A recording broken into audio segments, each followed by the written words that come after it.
Praise the Lord.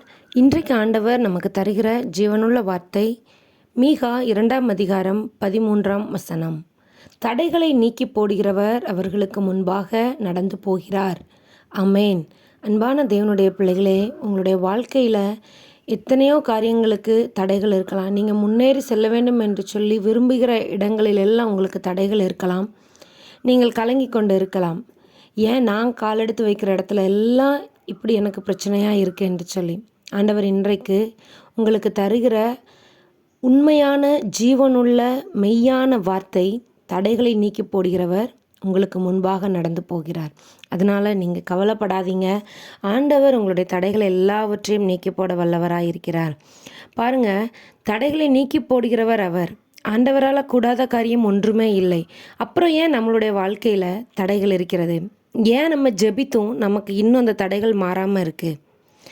நம்ம அதை இன்றைக்கி கொஞ்சம் சற்று சிந்தித்து பார்க்க அழைக்கப்பட்டிருக்கிறோம். தடைகளை நீக்கி போடுகிறவர் நம்மளோடு கூட இருக்கிறார். நமக்கு முன்பாக நடந்து போகிறார். அவரால் எல்லாவற்றையும் மாற்றித்தர முடியும். ஆனாலும் ஏன் மாறாமல் இருக்குது அப்படின்னா, ஆண்டருடைய வார்த்தைகளை நீங்கள் பிடித்து ஜெபிக்கிறீங்களா? ஆண்டவர் இடத்துல போய் நீங்கள் ஜெபிக்கும் பொழுது எப்படி ஜெபிக்கிறீங்க? எத்தனை பெரிய அற்புதங்களையும் அடையாளங்களையும் செய்த தேவன் அவர். அந்த அடையாளங்களை சொல்லி, அந்த அற்புதங்களை சொல்லி ஜெபிக்க வேண்டும். நம்முடைய தேவைகளை ஆண்டவரிடத்தில் போய் சொல்லும் பொழுது அவருடைய நாமத்தை நாம் மகிமைப்படுத்தி ஆண்டவரிடத்தில் ஜெபிக்க வேண்டும்.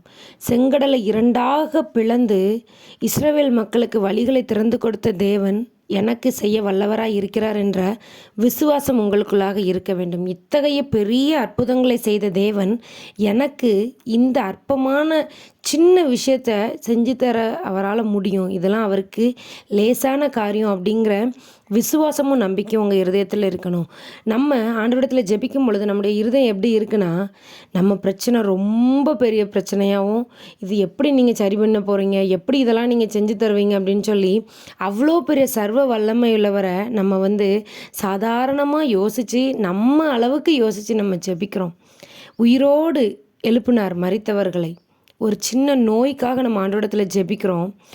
எப்படி எனக்கு சுகம் கொடுப்பீங்க, எப்போ தருவீங்கன்னு கேட்குறோம். இப்படிலாம் செஞ்சீங்களா ஆண்டவரை, எனக்கு செய்யுங்கன்னு சொல்லி கேளுங்க.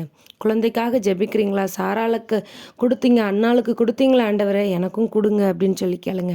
பைபிள் உள்ள ஒவ்வொரு அடையாளத்தையும் எடுத்து ஆண்டோடைய சமூகத்தில் வைத்து அதை விசுவாசித்து அத்தகைய சர்வவல்ல தேவனை மகிமைப்படுத்தி நீங்கள் ஜெபிங்க. உங்களுடைய தடைகளை எல்லாவற்றையும் நீக்கி உங்களுக்கு எல்லா அற்புதங்களையும் செய்ய அவர் சர்வ வல்லமை உள்ளவராக இருக்கிறார்.